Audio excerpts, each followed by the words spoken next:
যাক, এবার একটু পয়েন্ট আসি। সেটা হচ্ছে যে আমাদের মাননীয় অধ্যাপক ডক্টর এ.কে.এম. ইউসুফ আনসার বিশেষ করে দুটা রাজনৈতিক দলের যে পলিসি, যদিও দুটা রাজনৈতিক দল কেউই এখন ইস্তেহার আকারে, নির্বাচন ইস্তেহার আকারে এটাকে ঘোষণা করেনি।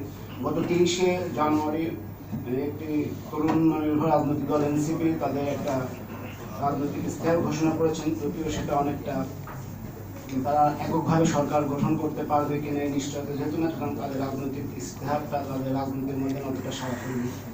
কিন্তু দুটা রাজনৈতিক দলের যে পলিসি এখন পর্যন্ত তারা বিভিন্ন নির্বাচনী জনসভায় বা বক্তৃতা বিবৃতিতে সংবাদ সম্মেলনে বলেছেন, সেগুলোর পলিসি বাস্তবায়নের ব্যাপারে তাদের রোডম্যাপটা কোনো রাজনৈতিক দলই সুস্পষ্ট করেনি, এবং এটার মেয়াদ পদ্ধতিগত বা কাঠামোগত যে একটা রূপরেখা তারা সুস্পষ্টভাবে উপস্থাপন করতে পারেনি বলে আমার কাছে মনে হয়েছে।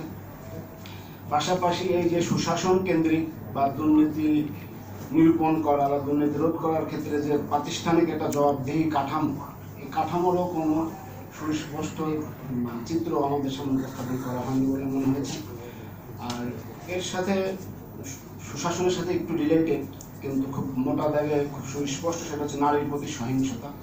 এটা মার্জিয়া ম্যাডাম বলেছেন, পরে মার্জিয়া ম্যাডাম বলেছেন, সেটা হচ্ছে যে নির্বাচন চলাকালীন নির্বাচন কার্যক্রম কেন্দ্রিক নারীর প্রতি সহিংসতা হয়েছে। আর একটা হয়েছে যেটা অতীতে অনেকদিন ধরে চলমান চলে আসছে।